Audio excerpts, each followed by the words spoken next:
ಬ್ರೇಕ್ನ ನಂತರ ಗೆಳತಿ ಕಾರ್ಯಕ್ರಮಕ್ಕೆ ಸ್ವಾಗತ. ಈಗಾಗಲೇ ನಾವು ಮಾತಾಡ್ತಾ ಇದ್ವಿ ಅಬ್ಡಾಮಿನೋಪ್ಲಾಸ್ಟಿ ಕುರಿತಂತೆ. ಈಗ ಒಂದು ಮಗು ಆಗಿದೆ ಅಂತ ಇಟ್ಕೊಳ್ಳೋಣ ಒಂದು ಮಹಿಳೆಗೆ.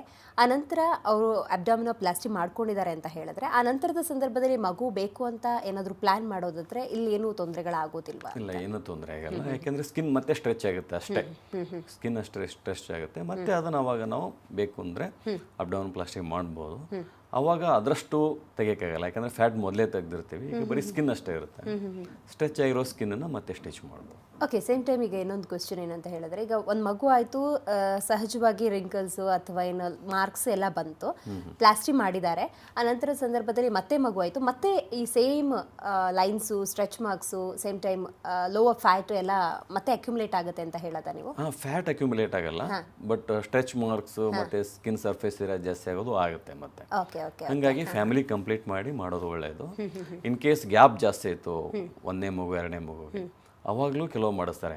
ಸ್ವಲ್ಪ 4-5 ಇಯರ್ಸ್ ಗ್ಯಾಪು ಆ ಥರ ಇದ್ದಾಗಲೂ ಆ ಟೈಮಲ್ಲೂ ಚೆನ್ನಾಗಿ ಕಾಣಬೇಕು, ಆ ಟೈಮಲ್ಲೂ ಟಮ್ಮಿ ಫ್ಲ್ಯಾಟಾಗಿ ಕಾಣಬೇಕು ಅಂದರೆ ಆ ಟೈಮಲ್ಲೂ ಮಾಡಿಸ್ತಾರೆ.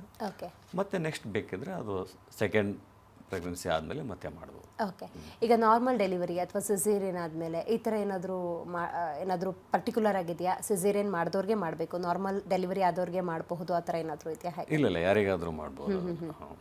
ನಾರ್ಮಲ್ ಡೆಲಿವರಿ ಆಗಿದೆ ಅಂತ ಹೇಳಿದ್ರೆ ಏನೋ ಒಂದು ಆಪ್ರೇಷನ್ ಅಂತ ಪ್ರೊಸೀಜರೇ ಇರೋದಿಲ್ಲ. ಸಿಸೇರಿಯನ್ ಅಂದರೆ ಆಲ್ರೆಡಿ ಒಂದು ಲೈನ್ ಮಾರ್ಕ್ ಇರುತ್ತೆ. ಸೊ ದಟ್ ಅದನ್ನೇನಾದರೂ ಕವರ್ ಮಾಡೋದಕ್ಕೆ ಸಾಧ್ಯ ಇರುತ್ತಾ ಹೇಗೆ ಅಂತ? ಆ ಸಿಸೇರಿಯನ್ ಸೆಕ್ಷನ್ ಏನು ಲೈನ್ ಇರುತ್ತೆ ಅದೇ ಇದರಲ್ಲಿ ಎಕ್ಸ್ಟೆಂಡ್ ಆಗುತ್ತೆ, ಎಕ್ಸ್ಟ್ರಾ ಸ್ಕಾರ್ ಏನಿರೋದಿಲ್ಲ. ಈಗ ನಾರ್ಮಲ್ ಆದವ್ರಿಗೆ ಒಂದು ಎಕ್ಸ್ಟ್ರಾ ಸಿಸೇರಿಯನ್ ಸೆಕ್ಷನ್ ಲೈನ್ ಥರ ಒಂದು ಬರುತ್ತೆ, ಪೆನ್ಸಿಲ್ ಲೈನ್, ಒಂದು ಫೈನ್ ಲೈನ್. ಸೇಮ್ ಟೈಮ್ ಈಗ ಕೆಲವೊಂದು ಸಂದರ್ಭದಲ್ಲಿ ಏನೇ ಒಂದು ಮೆಡಿಸಿನ್ ತೊಗೊಳ್ಬೇಕಾದ್ರೂ ಅಥವಾ ಏನೇ ಒಂದು ಟ್ಯಾಬ್ಲೆಟ್ ಇವತ್ತು ನಾವು ಕನ್ಸ್ಯೂಮ್ ಮಾಡಬೇಕಾದ್ರೂ ಸೈಡ್ ಎಫೆಕ್ಟ್ ಅಂತ ನೋಡ್ತೀವಿ. ಈಗ ಇದು ಪ್ಲಾಸ್ಟಿಕ್ ಸರ್ಜರಿ ಅಂತ ಕರಿತೀವಿ, ಇದರಲ್ಲಿ ಏನಾದರೂ ಸೈಡ್ ಎಫೆಕ್ಟ್ ಅಂತ ಮಾತಾಡೋದಾದ್ರೆ ಏನು ಹೇಳ್ತೀರಿ ಅಂತ? It is quite safe. ಈಗ ಸರ್ಜರಿಗಳು ಸುಮಾರು ಒಂದು ವರ್ಷಕ್ಕೆ 2 ಲಕ್ಷ ಸರ್ಜರಿ ಆಗುತ್ತೆ ಬೆಂಗಳೂರಲ್ಲಿ. ಈಗ ಏನೋ ತೊಂದರೆ, ಹಾರ್ಟ್ ಪ್ರಾಬ್ಲಮ್ ಇರೋರಿಗೆ ಸರ್ಜರಿ ಆಗುತ್ತೆ, ಕಿಡ್ನಿ ಪ್ರಾಬ್ಲಮ್ ಇರೋರಿಗೆ ಸರ್ಜರಿ ಆಗುತ್ತೆ. ಅಂಥ ಟೈಮಲ್ಲಿ ಅಂಥ ಸರ್ಜರಿಗಳೇ ಸೇಫಾಗಿ ನಡಿಬೇಕು ಅಂದರೆ ಇಲ್ಲಿ ಒಬ್ಬ ನಾರ್ಮಲ್ ವ್ಯಕ್ತಿ ಅವ್ರಿಗೆ ಯಾವುದೂ ತೊಂದರೆ ಇರಲ್ಲ, ಎಕ್ಸೆಪ್ಟ್ ಏನೋ ಬರೀ ಕಾಸ್ಮೆಟಿಕ್ ಏನೋ ಒಂದು ಡಿಫಾರ್ಮಿಟಿ ಡಿಸ್ಫಿಗರ್ಮೆಂಟ್ ಇರುತ್ತೆ, ಅದನ್ನು ಮಾತ್ರ ಕರೆಕ್ಟ್ ಮಾಡೋದು. ಅದರ್ವೈಸ್ ಅವ್ರದ್ದೇನೋ ಫಿಸಿಯಾಲಜಿ, ಅವ್ರದ್ದೇನೋ ಬೇರೆ ಅಂಗಾಂಗಗಳೇನು ಚೆನ್ನಾಗೇ ಕೆಲಸ ಮಾಡ್ತಾ ಇರುತ್ತೆ, ಯಾವುದೇ ನ್ಯೂನತೆಗಳಿರೋದಿಲ್ಲ. ಹಾಗಾಗಿ ಏನೂ ತೊಂದರೆ ಆಗಲ್ಲ ಅದರ. ಕೆಲವೊಂದು ಸಂದರ್ಭದಲ್ಲಿ ಈಗ ಡ್ಯೂರಿಂಗ್ ದ ಟೈಮ್ ಆಫ್ ಪ್ರೆಗ್ನೆನ್ಸಿನೇ ಇರ್ಬೋದು, ಥೈರಾಯ್ಡ್ನಂತಹ ಡಿಸೀಸ್ಗಳ ಅಟ್ಯಾಕ್ ಆಗಿರುತ್ತೆ, ಸೇಮ್ ಟೈಮ್ ಶುಗರ್ ಇರ್ಬೋದು, ಹೇಳೋಕ್ಕಾಗೋದಿಲ್ಲ. ಇಂಥ ಟೈಮ್ನಲ್ಲೂ ಕೂಡ ಅವರು ಸರ್ಜರಿಗೆ ಹೋಗ್ಬೋದಾ? ಏನು ತೊಂದರೆ ಇಲ್ವಾ? ಹೋಗ್ಬೋದು, ಅಂದರೆ ಮೊದಲು ಅದನ್ನು ಕರೆಕ್ಟ್ ಮಾಡಬೇಕು. ಈಗ ಸಪೋಸ್ ಅವರಿಗೆ ಡಯಾಬಿಟಿಸ್ ಇತ್ತು, ಆ ಡಯಾಬಿಟಿಸ್ ಕಂಟ್ರೋಲಲ್ಲಿ ತಂದು ಮಾಡೋದು. ಅಥವಾ ಥೈರಾಯ್ಡ್ ಹಾರ್ಮೋನ್ ಕೊರತೆ ಇತ್ತು, ಅದನ್ನು ರಿಪ್ಲೇಸ್ ಮಾಡಿ, ಅಂದರೆ ಥೈರಾಯ್ಡ್ ಹಾರ್ಮೋನ್ ಸಪ್ಲಿಮೆಂಟ್ ಕೊಟ್ಟು ಆಮೇಲೆ ಒಂದ್ಸಲ ನಾರ್ಮಲ್ ಅಂತ ಅಂದಮೇಲೆ ಅವಾಗ ಮಾಡೋದು. ಈಗೇನೋ ಬ್ಲಡ್ ಪ್ರೆಷರ್ ಇತ್ತು, ಆವಾಗ ಅದನ್ನು ನಾರ್ಮಲೈಸ್ ಮಾಡಿ ಆಮೇಲೆ ಅದನ್ನು ಆಪ್ರೇಟ್ ಮಾಡ್ಬೋದು. ಓಕೆ, ಈಗಾಗಲೇ ಸಾಕಷ್ಟು ಜನ ಈ ಥರ ಸಮಸ್ಯೆಯಿಂದ ಬಳಲ್ತಾ ಇರ್ತಾರೆ, ಅವ್ರಿಗೇನು ಕಿವಿ ಮಾತು ಹೇಳೋದಾದ್ರೆ ಏನು ಹೇಳ್ತೀರಿ ಅಂತ? ಈಗ ಅವರಿಗೇನು ಸ್ವಲ್ಪ ಇದೆ, ಅದು ಅವ್ರದ್ದು ಒಂದು ಇದು ಸಬ್ಜೆಕ್ಟಿವ್, ಆಬ್ಜೆಕ್ಟಿವ್ ಅಂತ ಇರಲ್ಲ. ಇದು ಎಲ್ಲರೂ ಮಾಡಿಸ್ಬೇಕು ಅಂತ.